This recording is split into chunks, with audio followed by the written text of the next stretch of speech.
दोस्तों, स्वागत है आपका मेरे YouTube चैनल इंग्लिश बाबू पर। और आज मैं फिर हाजिर हूँ आपके साथ एक नई स्टोरी लेकर। और दोस्तों, आज जो स्टोरी मैं आपके लिए लेकर आया हूँ ये एक शॉर्ट मॉरल स्टोरी है। बहुत ही अच्छी कहानी है। कहानी सुनने में आपको मज़ा आएगा। और उसके अलावा दोस्तों, आज की इस स्टोरी में आपको कई सारे नए इंग्लिश के वर्ड मीनिंग सीखने को मिलेंगे, उनकी करेक्ट प्रोनाउंसिएशन के बारे में पता चलेगा। और हमेशा की तरह जो इसका ग्रामर का पार्ट है उसे बिल्कुल डिटेल में कवर करेंगे, तो एक एक स्ट्रक्चर को आप बड़ी आसानी से सीख पाएंगे। और दोस्तों, इससे पहले मैं ये कहानी शुरू करूँ आज की पढ़ना आपके लिए, आप सभी लोगों के लिए एक छोटा सा एक न्यूज़ है। और वो न्यूज़ ये है कि दोस्तों, आज हमारे चैनल इंग्लिश बाबू पर हमें प्ले बटन मिल गया है। और दोस्तों, ये जो प्ले बटन है वो आज ही रिसीव हुआ 2 बजे, करीब 2-2:30 बजे। तो दोस्तों, आप सभी लोगों का बहुत ही ज़्यादा दिल से धन्यवाद, शुक्रिया। क्योंकि जब मैंने इस चैनल को शुरू करा था, मैंने कभी भी नहीं सोचा था कि दोस्तों मैं यहाँ तक पहुँच पाऊँगा और मुझे कभी इस तरह का कोई क्रिएटर अवार्ड यूट्यूब की तरफ से मिलेगा। क्योंकि जब मैंने शुरू किया था तो दोस्तों मुझे इस तरह से कोई ख़ास नॉलेज नहीं था, और टेक्निकल नॉलेज भी मेरे को कोई ज़्यादा ख़ास नहीं था। और आज भी जो टेक्निकल नॉलेज है वो कोई ख़ास नहीं है, बस थोड़ा बहुत पढ़ाना आता है। लेकिन दोस्तों, आप लोगों के प्यार और सहयोग से मैं यहाँ तक पहुँचा, इसके लिए आप सबका शुक्रिया। तो चलिए दोस्तों, आज की इस कहानी को हम शुरू करते हैं। और सबसे पहले कहानी का टाइटल देखते हैं। कहानी का टाइटल है द क्लेवर मर्चेंट। क्या मतलब हुआ दोस्तों? क्लेवर एक एडजेक्टिव है जिसका मतलब होता है चालाक, और मर्चेंट मतलब व्यापारी। द क्लेवर मर्चेंट मतलब कि चालाक व्यापारी। तो दोस्तों, ये आज की इस कहानी का टाइटल है, शीर्षक है। और अब मैं इसे पढ़ना शुरू करता हूँ। आपसे रिक्वेस्ट है कहानी को बिल्कुल ध्यान से सुने। यदि कोई नया वर्ड, नया स्ट्रक्चर मिले तो आप उसे नोट करें, और यदि कहानी पसंद आए तो लाइक ज़रूर करें। तो चलिए इसको शुरू करते हैं। Once there was a rich diamond merchant। क्या मतलब हुआ दोस्तों? ये जो वाक्य है ये पास्ट, सिंपल पास्ट का वाक्य है। सिंपल पास्ट का मतलब होता है जब हम पास्ट में कोई ऐसा वाक्य बनाते हैं जहाँ पर वॉज या वर्ब का प्रयोग हेल्पिंग वर्ब के रूप में किया जाता है, और साथ में नाउन या एडजेक्टिव को लेकर वाक्य बनाते हैं। इस तरह के वाक्यों में कभी भी एक्शन वर्ब का प्रयोग नहीं किया जाता है, तो इन्हें नो एक्शन सेंटेंस भी कहा जाता है। और उसके अलावा आपको ये चीज़ ध्यान रखनी है, यदि इस तरह के वाक्यों की शुरुआत देयर से होगी तो वहाँ पर देयर का कोई अलग से मतलब नहीं निकाला जाता है। तो क्या अर्थ हुआ? वंस, एक बार, there was a rich diamond merchant, मतलब एक बार एक अमीर हीरा व्यापारी था। डायमंड मतलब हीरा, एक हीरे का व्यापारी था। A thief had been following the merchant for some days। दोस्तों, ये जो वाक्य है ये पास्ट परफेक्ट कॉन्टिन्यूस का वाक्य है। पास्ट परफेक्ट कॉन्टिन्यूस का मतलब होता है जब हम पास्ट में कोई ऐसा वाक्य बनाते हैं जहाँ ये दर्शाते हैं कि कोई क्रिया किसी लंबे समय से की जा रही थी, तो इस तरह के वाक्यों को पास्ट परफेक्ट कॉन्टिन्यूस का वाक्य कहा जाता है, जहाँ पर हैड बीन का प्रयोग हेल्पिंग वर्ब के रूप में किया जाता है, साथ में फोर्थ फॉर्म लगाई जाती है। A thief, thief मतलब चोर। A thief had been following the merchant for some days, मतलब क्या हुआ इस लाइन का? एक चोर व्यापारी का कुछ दिनों से पीछा कर रहा था। One day the merchant was carrying a lot of cash and precious diamonds with him। दोस्तों, ये जो वाक्य है ये पास्ट कॉन्टिन्यूस का वाक्य है जहाँ पर वॉज वर्ब के साथ फोर्थ फॉर्म का यूज़ किया जाता है। और कैरी का मतलब होता है किसी चीज़ को ले जाना, किसी चीज़ को अपने साथ रखना।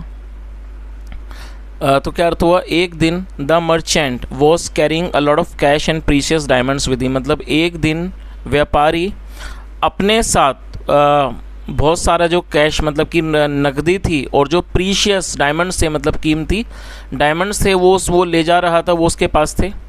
ही वॉज कॉट इन रेन। दोस्तों, कैच का मतलब होता है पकड़ना, है पकड़े जाना, सेकंड फॉर्म में कॉट। और ये जो हमारा वाक्य है ये पास्ट इंडेफिनिट का पैसिव वॉइस का वाक्य है, जहाँ पर वॉज वर्ब के साथ वर्ब की थर्ड फॉर्म का प्रयोग किया जाता है। तो ये जो आप वाक्य देख रहे हैं ये पास्ट इंडेफिनिट का पैसिव वॉइस का वाक्य है। He was caught in rain, rain मतलब बारिश। He was caught in rain मतलब कि वह बारिश में फंस गया। He entered a guest house to rent a room. दोस्तों, ये जो वाक्य है ये पास्ट इंडेफिनिट का अफर्मेटिव वाक्य है, जहाँ सेकंड फॉर्म लगाई गई है। एंटर का मतलब प्रवेश करना, दाखिल होना, सेकंड फॉर्म एंटर्ड। ही सो इसलिए ही एंटर्ड अ गेस्ट हाउस, वह गेस्ट हाउस में चला गया, मतलब उस एक गेस्ट हाउस में उसने प्रवेश किया। To rent a room, rent मतलब किराए पर लेना, एक रूम को किराए पर लेने के लिए उसने गेस्ट हाउस में प्रवेश किया। The thief also followed him, follow का मतलब पीछा करना, जो चोर था उसने भी उसका पीछा किया। And asked for a room in the guest house, दोस्तों आस्क फॉर का मतलब, आस्क मतलब पूछना और आस्क फॉर मतलब मांगना, तो इस पूरी लाइन का क्या अर्थ निकला? The thief also followed him, चोर ने भी उसका पीछा किया। And asked for a room in the guest house, और उसने गेस्ट हाउस में कमरा मांगा। There was only one vacant room, दोस्तों आप इसे नोट कर लीजिए, VECANT वैकेंट, इसे वैकेंट पढ़ेंगे और ये एडजेक्टिव है जिसका मतलब होता है खाली। तो जब कोई भी कमरा वगैरह खाली हो तो उसके लिए वैकेंट कहा जाता है, और खाली करने को वेकेट कहते हैं। आप चाहें तो उसकी स्पेलिंग को नोट कर लीजिए, VACATE वेकेट मतलब खाली करना, जो कि वर्ब है, और ये एडजेक्टिव वैकेंट। तो क्या अर्थ हुआ? There was only one vacant room, मतलब कि वहाँ सिर्फ एक कमरा खाली था। सो इसलिए both of them had to share it, दोस्तों यहाँ पे हैड टू का यूज़ किया गया। हैड टू का प्रयोग पास्ट की किसी भी विवशता को दर्शाने में किया जाता है। मान लीजिए पास्ट में कोई ऐसा वाक्य बनाते हैं जहाँ पर आप ये दर्शाते हैं, दिखाते हैं कि पास्ट में किसी व्यक्ति को कोई काम मजबूरी में करना पड़ा, तो वहाँ पर हैड टू का यूज़ किया जाता है, साथ में फर्स्ट फॉर्म लगाई जाती है। तो क्या अर्थ हुआ? सो इसलिए both of them had to share it, इसलिए उन दोनों को उसे शेयर करना पड़ा, मतलब शेयर का मतलब होता है साझा करना, उन दोनों को उसे साझा करना पड़ा।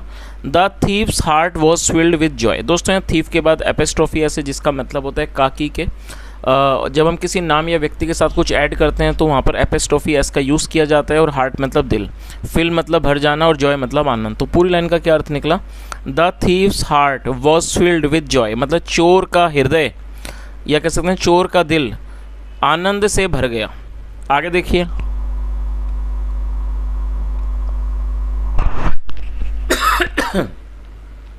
Both of them kept their suitcases in the room, दोस्तों ये भी पास्ट का अफर्मेटिव वाक्य है, जहाँ सेकंड फॉर्म लगाई गई, कीप मतलब रखना, second form kept. Both of them kept their suitcases in the room, मतलब उन दोनों ने अपने सूटकेसों को, मतलब जो उनके पास सूटकेस थे उनको उन्होंने कमरे में रख दिया। आफ्टर सम टाइम मतलब कुछ समय के बाद, the merchant went out for dinner, दोस्तों ये भी पास्ट का अफर्मेटिव वाक्य है, जहाँ सेकंड फॉर्म लगाई गई है। गो मतलब जाना, सेकंड फॉर्म वेंट, और आउट मतलब बाहर। आफ्टर सम टाइम कुछ समय के बाद, द मर्चेंट वेंट आउट, व्यापारी बाहर गया। फॉर डिनर, डिनर मतलब रात्रि के भोजन के लिए।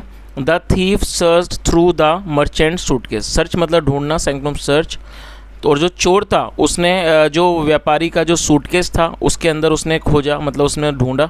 But he did not find any diamonds, दोस्तों ये जो वाक्य है ये हमारा पास्ट इंडेफिनिट का नेगेटिव वाक्य है, और जब हम पास्ट इंडेफिनिट में कोई भी नेगेटिव का वाक्य बनाते हैं तो वहाँ पर सब्जेक्ट के बाद डिड नॉट का यूज़ किया जाता है, साथ में फर्स्ट फॉर्म लगाई जाएगी। But he did not find any diamonds, लेकिन उसे कोई हीरे नहीं मिला। तो इस पूरी लाइन का क्या अर्थ निकला कि कुछ समय के बाद व्यापारी बाहर गया डिनर के लिए, रात्रि के भोजन के लिए। The thief search through the merchant suitcase, व्यापारी ने चोर ने व्यापारी के सूटकेस में ढूंढा। But he did not find any diamonds, लेकिन उसे कोई हीरा नहीं मिला। When the merchant return, return मतलब लौटना, वापस आना। वैन द मर्चेंट रिटर्न, जब व्यापारी वापस लौटा। द थीफ सेड, चोर ने कहा, सर श्रीमान, आई एम अ थीफ। और दोस्तों ये जो वाक्य है सिंपल प्रेजेंट का वाक्य है। सिंपल प्रेजेंट का मतलब होता है जब हम वर्तमान में कोई ऐसा वाक्य बनाते हैं जहाँ पर इज एम आर का प्रयोग हेल्पिंग वर्ब के रूप में किया जाता है, साथ में नाउन एडजेक्टिव को लेकर वाक्य बनाते हैं। और इस तरह के वाक्यों में कभी भी किसी एक्शन वर्ब का प्रयोग नहीं किया जाता, जैसे मैंने ऊपर आपको बताया था past continuous, past, simple past के वाक्य होते हैं, इसी तरह से सिंपल प्रेजेंट का ये वाक्य है। तो क्या अर्थ हुआ, उसने क्या कहा, व्हेन द मर्चेंट रिटर्न, जब व्यापारी वापस लौटा। द थीफ सेड, चोर ने कहा, श्रीमान मतलब सर श्रीमान, आई एम अ थीफ, मैं एक चोर हूँ। I searched for diamonds in your bag, मतलब क्या हुआ इस लाइन का, मैंने हीरों को आपके बैग में, आपके बैग में मतलब आपके थैले में मैंने उस हीरों को ढूंढा। But I did not find them, लेकिन मुझे वो नहीं मिले। और दोस्तों ये जो वाक्य है ये भी पास्ट इंडेफिनिट का नेगेटिव वाक्य है, जहाँ डिड नॉट के साथ फर्स्ट फॉर्म लगाई गई है। आगे देखिए, the merchant smiled and said, smile मतलब मुस्कुराना, जो व्यापारी था वो मुस्कुराया और उसने कहा, the diamonds are in your suitcase, जो हीरे हैं वो आपके सूटकेस में हैं। आई न्यू, मैं जानता था, दैट की you would never search there, आप वहाँ कभी भी नहीं ढूंढोगे। तो दोस्तों ये आज की एक छोटी सी कहानी थी, और यदि हम कहानी के मोरल के बारे में बात करें तो इसका मोरल यही है कि यदि कोई व्यक्ति है और वो अपनी बुद्धिमानी का अच्छे से प्रयोग करता है तो कई बार वो बड़े से बड़े संकट को टाल सकता है। So friend, it was today's story. I hope you really enjoyed the session, and apart from this guys, thank you so much once again.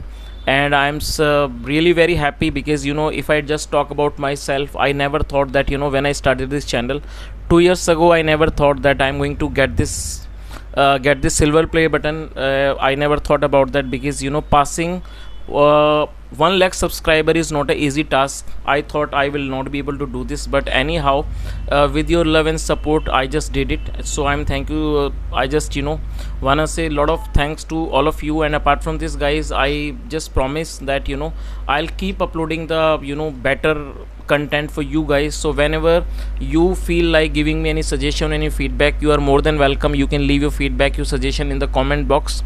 Thank you so much for listening. Have a nice day and bye.